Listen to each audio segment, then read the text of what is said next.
নমস্কার, আমরা এই মুহূর্তে অন্নপূর্ণা ঘাটে বরাক সেতুর উপরে দাঁড়িয়ে রয়েছি। আপনারা দেখতে পাচ্ছেন বরাক নদীর ভয়াবহ রূপ। বরাক নদী ইতিমধ্যে বিপদসীমার প্রায় 1 মিটার উপর দিয়ে বইছে। তবে আসার কথা হলো গত 1 ঘন্টায় মাত্র 5 সেন্টিমিটার জল স্তর বৃদ্ধি হয়েছে। উপত্যকার সবকটি উপনদীর জল বিপদসীমার উপর দিয়ে বইছে, ফলে উপত্যকা জুড়ে বন্যা পরিস্থিতির সৃষ্টি হয়েছে। শিলচর শহর সহ করিমগঞ্জ এবং করিমগঞ্জ শহরেও বন্যা পরিস্থিতি সৃষ্টি হয়েছে। ইতিমধ্যে শহরের বিভিন্ন এলাকায় বন্যার জল প্রবেশ না করলেও জমা জলে পরিস্থিতি অনেকটা অবনতি হয়েছে। শিলচর শহরাঞ্চলের বিভিন্ন প্রান্তে জমা জলের জন্য মানুষ জলদুর্ভোগ চরমে পৌঁছেছে। আমাদের কাছে যে তথ্য রয়েছে সেই তথ্য অনুযায়ী লক্ষ্মীপুরে বরাক নদীর জলস্তর বর্তমানে 24.40 মিটারে বইছে, যেখানে বিপদসীমা রয়েছে 23.88 মিটার। এছাড়াও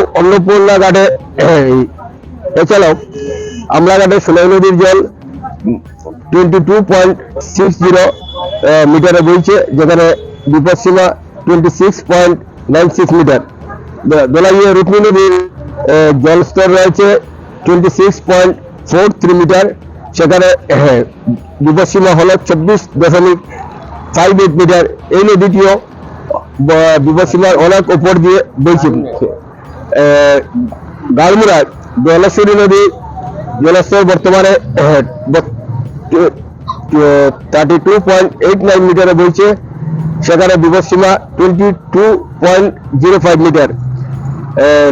মাটিজুড়িতে কাটাখাল নদীর জলস্তর 22.53 মিটারে বইছে, সেখানেও বিপদসীমা 20.27 মিটার, সেখানে প্রায় 2 মিটার উপর দিয়ে বিপদসীমার উপর দিয়ে বইছে। করিমগঞ্জে কুশিয়ারা নদীর জলস্তর 16.06 মিটারে বইছে, সেখানে বিপদসীমা 14.94 মিটার।